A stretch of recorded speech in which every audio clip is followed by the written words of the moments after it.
Hello and welcome back to the channel. Today I thought I'd just give an update because I've been, doing a lot of stuff but not recording it.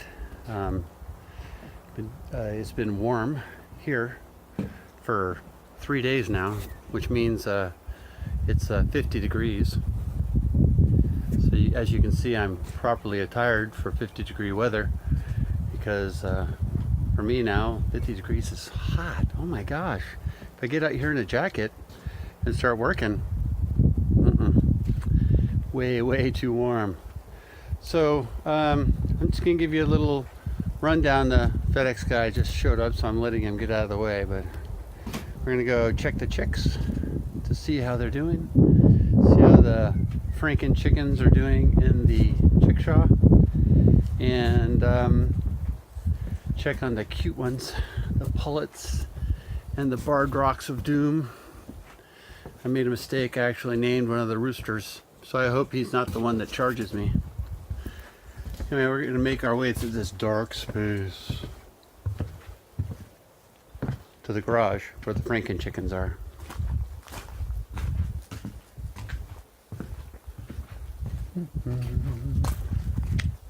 Smoker all set up in the background there. Had some ribs on it the other day. They were awesome. Alright, so we're heading into the garage to check out the Franken chickens. They're in the chickshaw. Still, I do not have the arms on the chickshaw nor the handle. But it's still too cold for them to be outside, so why bother? I've just fed them, so they're probably going to be mad that I'm taking it away because I've attached the feeder to the roof. There they are. All their Franken chicken-ness. You can see that they're very well feathered out. I'm going to put this down because they think they're starving. And we'll look at them through here. As you can see, they're hungry and well feathered and curious. I think one of them actually tried to crow yesterday. It was hilarious. Anyway, they're eating a special ground mix that I got from a local. They're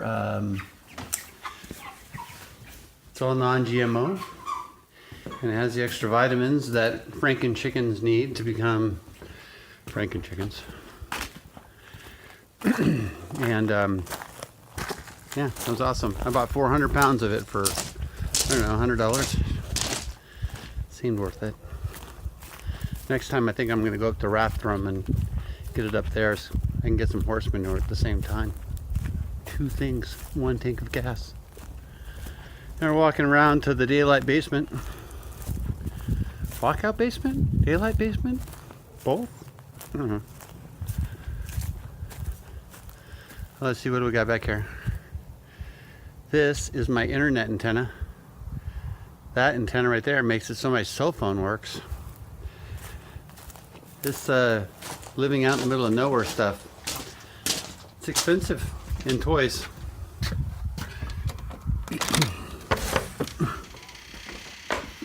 Too close, oh my God. I remember back when Shawn shaved. Not. So here's where my seed starting station is, and where the brooder, where the Franken chickens used to be, and the pullets still are. So here's my seeds, all doing quite well underneath their grow light. They're about to get their first dose of fertilizer. And down here are the pullets. Now, the red ones are all pullets. But the barred rocks, for all of you that are experienced in barred rocks, they were straight run. I'm pretty sure that I got 3 pullets out of the set, and the rest are roos. I named one of them. His name is Graybo. He's right there. See, can I point him out in the camera? Oh. He's one of these little skinny gray guys. She was the first one to jump out of the wall and land up over here and just hang out there. As you can see out here on the ground, they're making a habit of it and shotting on my floor.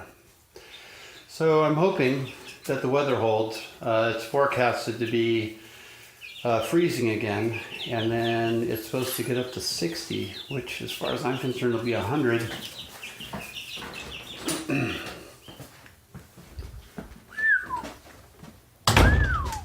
That's gonna get cut. Maybe, maybe not.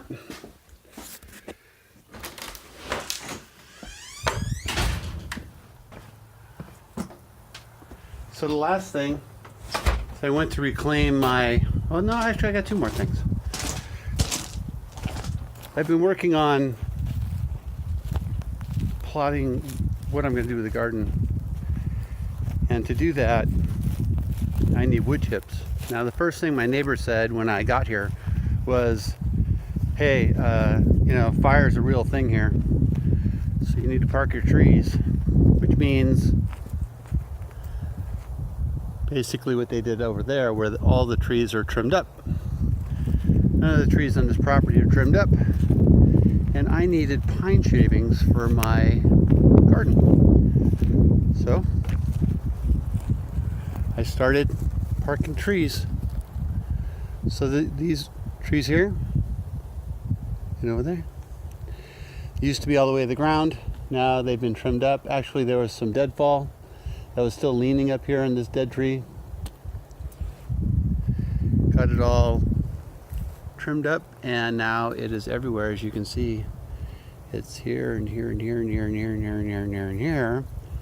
But when I told Kristen that I was going to burn it, she said, hey, we should get a chipper shredder.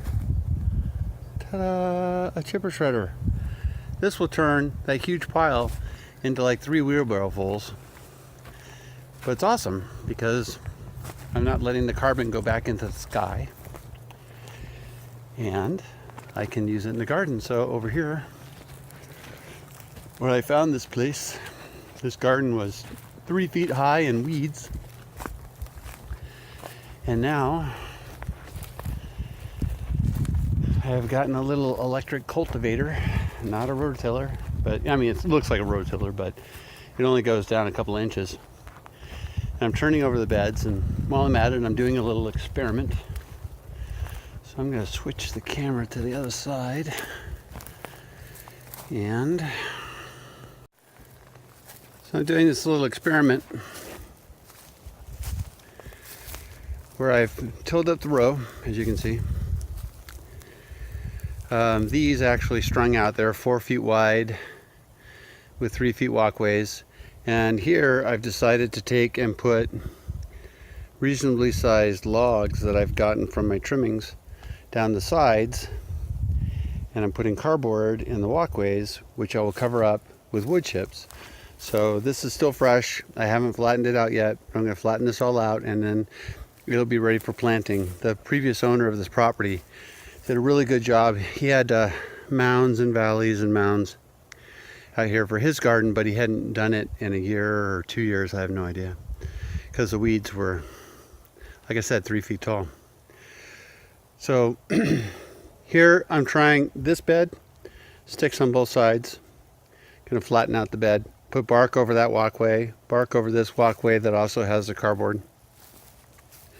Now this bed, I'm not going to bother putting the log on the other side, and what I'm looking for is vitality of plants next to the log, which might absorb some of the water in the dirt and hold it, as opposed to a side that's open to see which way that I want to do this next year.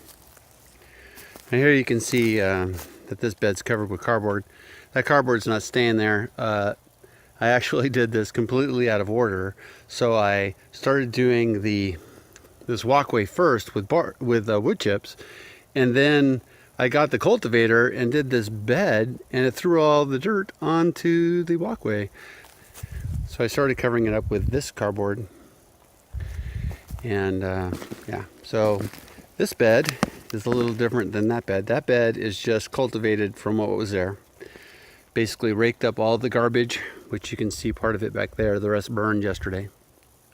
Oh, the far bed actually has ash in it too. So all kinds of experiments going on. That one has ash.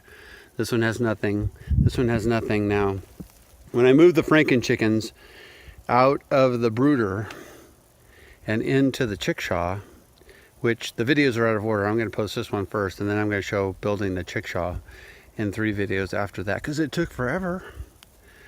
There was 11 inches thick of my deep mulch, and I put almost all of it in here.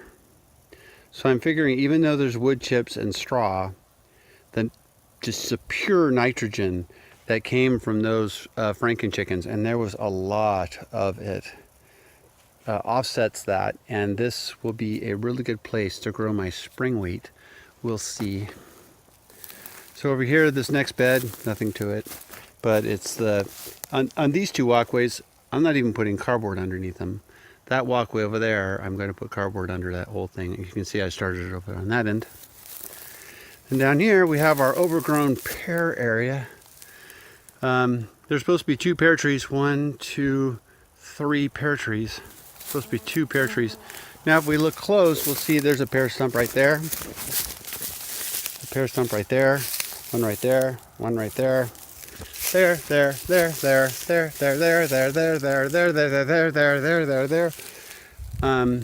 Yeah, the pear's suckered.